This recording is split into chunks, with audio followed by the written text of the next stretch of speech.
This is a wall reference diamond bear plank. You're going to sit up with your heels up against the wall and your hands in this diamond position where my index fingers and my thumbs are touching.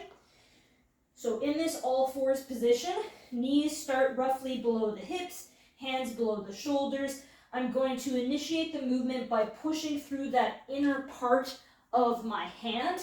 Now I'm pushing through to get my rib cage back, but not enough that I'm hyperextending through my elbows, but that is essentially closing off the front of my chest to open up my back. So when we inhale here, we're going to get some expansion into our back.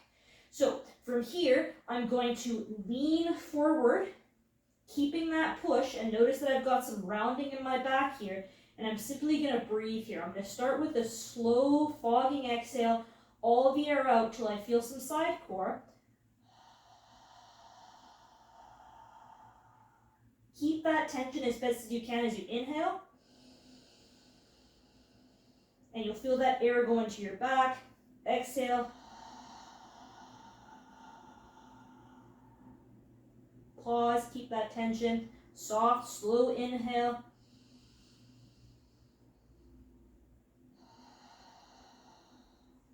So you're simply going to breathe here for reps.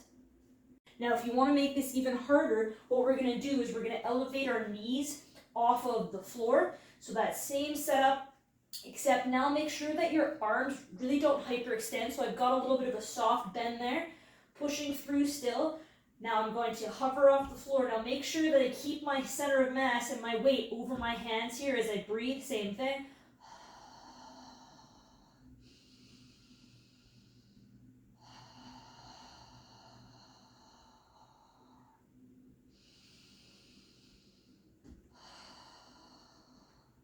One of the most common mistakes that people will make is, first of all, they'll start to transfer their weight too far back, and that way they'll lose that kind of rounding and pushing that we want through the back in order to close off the front.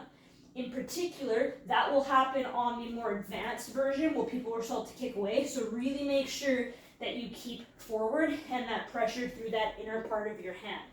Lastly, people will push almost too hard away, and that'll really contract the front of the pecs. We want to reach, but not enough that we're excessively compressing down the front of the chest.